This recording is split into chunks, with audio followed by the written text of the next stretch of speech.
have a technology with enormous potential, and many of us fantasize about what could happen now, what would happen next year and the year after. And so I have a distinguished panel to explore what 2026, 2027 might look like. So let me ask all of you, what specific technology breakthrough do you believe will most surprise the industry and also the general public? And so how is it agentic AI? Is it physical AI? Is it quantum AI? Is it some other field? What do you think will happen in the next few months? Yeah, so I think it definitely is agentic AI, but right now we have individual AI agents with specialized skills.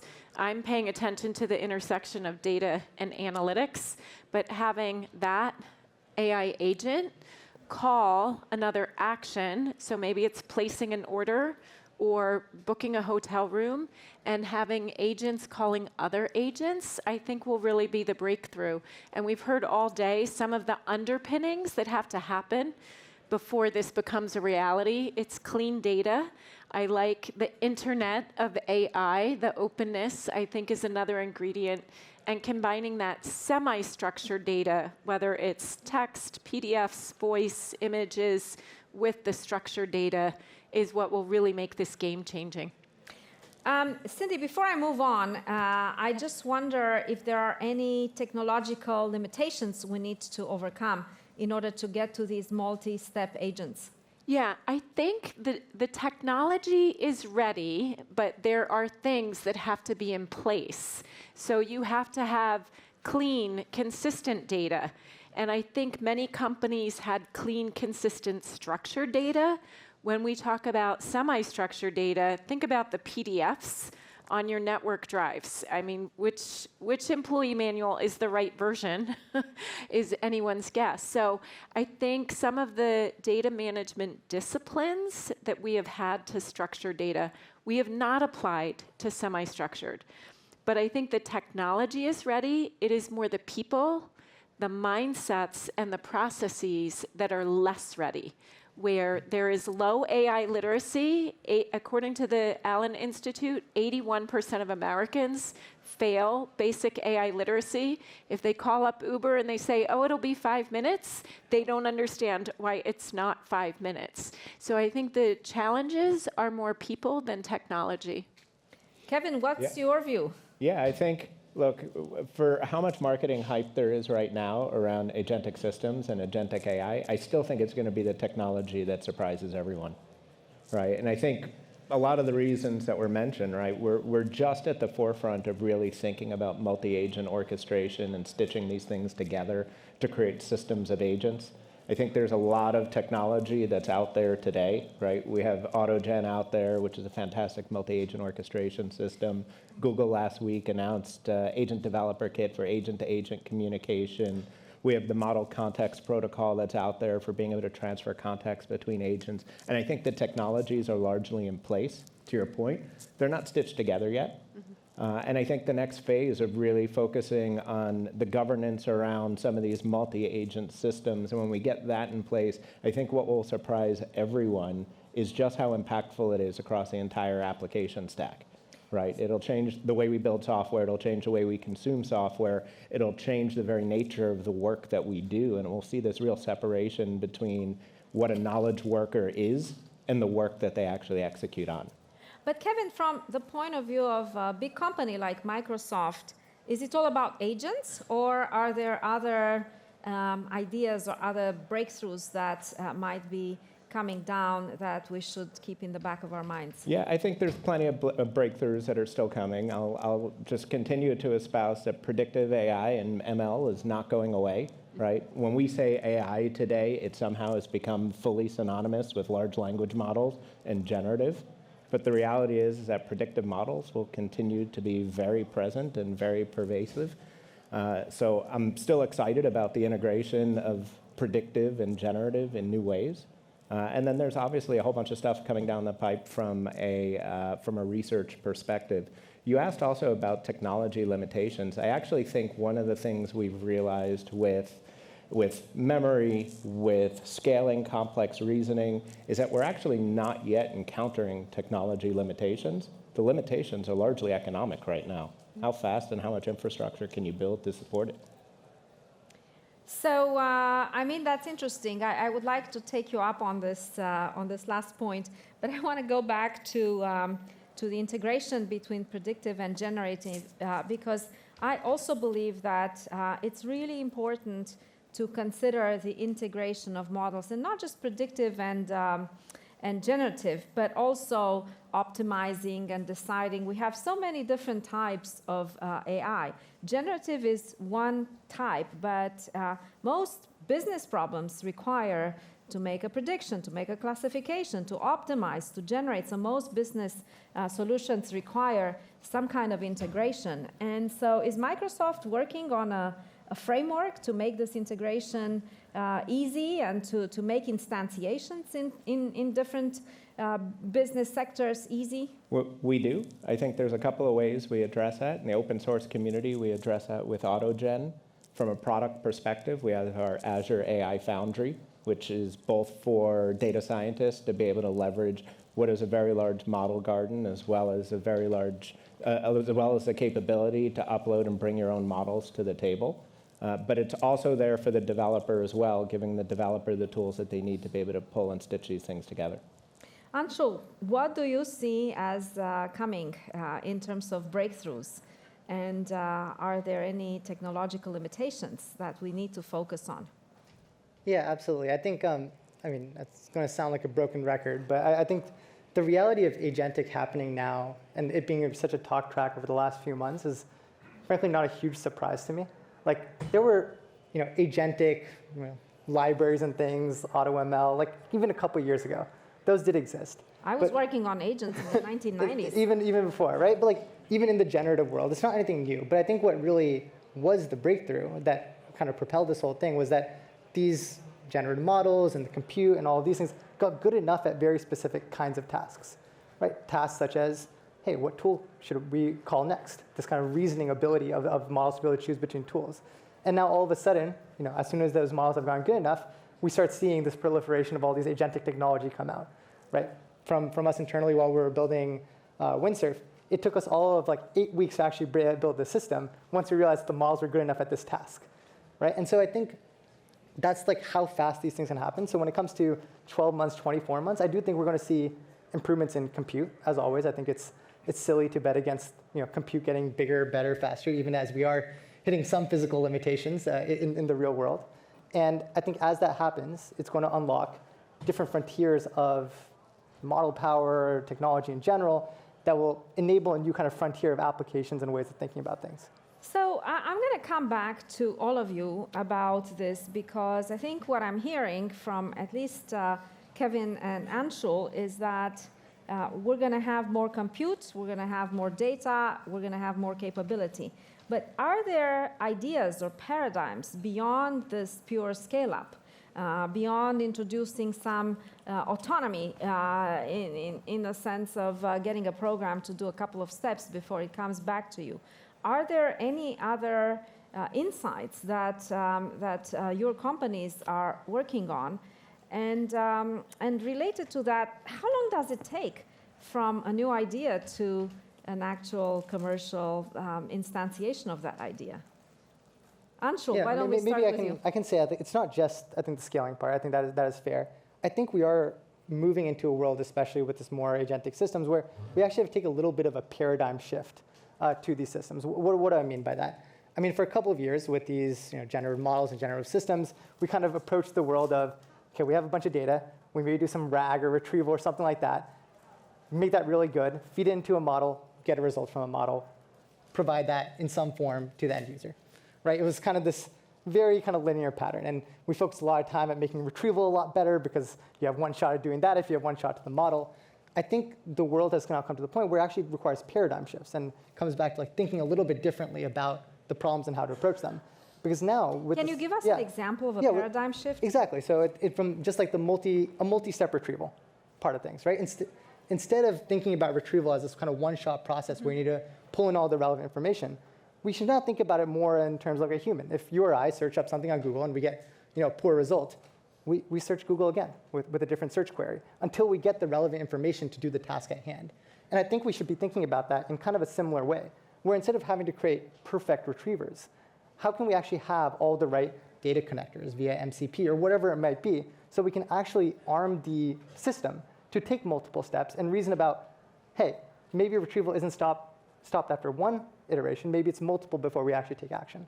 So I think there's some paradigm shifts as we're thinking about building tools that we try to be very conscious about so we don't overbuild the retriever or the prompting or anything like that. We just give just enough and let the model and agent take it from there. Yeah, Kevin, I would what add to do that you as well, right? I think we're armed with an entire new set of tools at our disposal now as we start to build these systems, right? APIs and access to both structured and unstructured data, we're just the beginning of that. I think the complex reasoning capabilities of the agents are the next set of capabilities. The memory enhancements and the ability to have long memories, really large context windows, and the ability to move information back and forth between agentic systems through context are all great tools. But if we also think about what we do on a regular basis when we don't know the answer to a question, we search, right? And I think the new tool of computer use agents are a fantastic addition to the portfolio of really understanding when I don't know the answer and when my complex reasoning tells me that the systems that I have integration to can't give me that answer, I have the ability to go to the web and I have the ability to go search for it. And that's going to be really powerful as we begin to integrate it even further. I guess search is the ultimate agentic task, right? You just hop from one task to the other. So great. Cindy, what do you think? Well, maybe I want to come, so I'll answer your question, and then I want to come back to a point that Kevin made. So one of the things that I think will help breaking things into a smaller task and more efficient compute is model distillation. We don't need to use a large language model on everything. We can break it into different tasks or use industry-specific models. But Kevin, your point about let's call it traditional machine learning, traditional AI, and generative AI, just for clarity's sake. And I think it's pretty game-changing the way generative AI can call traditional machine learning. So now with some of the reasoning models, and we will use Microsoft Azure to call the different GPT models, being able to say, I'll take a CPG example. Maybe initially when generative AI came out, you could say with natural language, show me my sales this year versus last year. Now, being able to say, why did my sales increase or why did they decrease? The why may call a clustering traditional machine learning model or an outlier detection model. And the reasoning capabilities would say, all right, now that I know this is why, tell me what to do and which data to use to be able to improve my sales, I think is pretty mind-blowing, frankly.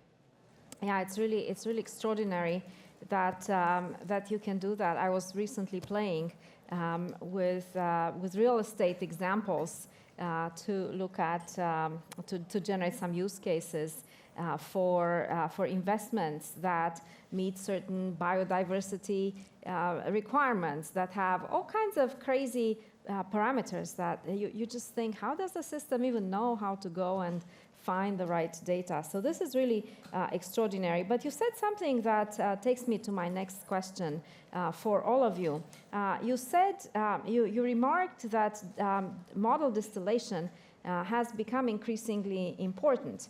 And through model distillation, we can sort of focus the size of the model and the knowledge incorporated in the model to the particular business application. And so to me, this is an example of a shift in how we think about the technical infrastructure. Are there other shifts you foresee in the near future, for instance, in terms of computing and networking and edge deployment, things like that? Cindy, why don't we start with you? Sure. And this is where, I mean, look, we've heard from DeepSeek this morning when we are in limited compute capabilities and limited cost. I mean, we are driving down the cost. I think that's important. But this is the first time that I would say age is on my side. And I do flashback. I remember the internet, and I remember my dial-up modem. And we are really in the dial-up days of which models, and that's with an S, will win. You heard from the Snowflake CEO this morning. They started to go down the path incorrectly of building their own foundational model, their Arctic AI models. They since backed off that and newly support in their own walled garden the open AI models, Claude or Mistral. So we, as a partner of all of these providers, we can choose, well, we actually really like Mistral for the natural language descriptions, but we like GPT series models for the math accuracies. And so this ability to just connect to one provider and then have them kind of choose, here's the right model for the right use case at the right cost. I think, yeah, we're early days here, but I think this is better than where we were a year and a half ago.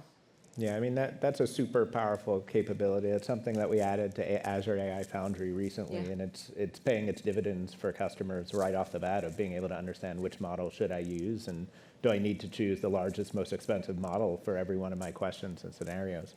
So Kevin, do you see, what infrastructure changes do you see?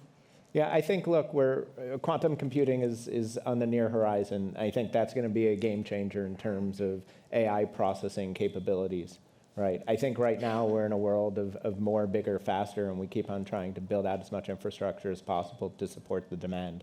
And I think we'll see that trend continue for the foreseeable future. If we add on top of that everything you said around less compute, smaller models, being able to distill models down. I think one of the other capabilities that kind of came from DeepSeek, which is really fascinating to think about, is as much as we've talked about supervised learning and in the ML world, this new supervised fine-tuning world, and starting to get to the case where you can build smaller models with human in the loop in a much more meaningful way, and ideally get to zero shot from an example perspective. I think we're going to start to see a lot of this technology be pulled together in ways that will make it simpler to understand, simpler to predict, simpler to deploy. So I'm going to stay with you and follow up with a question. So I was just downstairs on the 3rd floor in a very fascinating conversation with Jack Hidari about quantum models. And so he talked extensively about quantum foundation models, which are not transformer-based. Where do you see the role of these quantitative foundational models? I'll be perfectly honest. That's not in my line of sight at the moment. I think I have a hard time thinking about technology past 2027.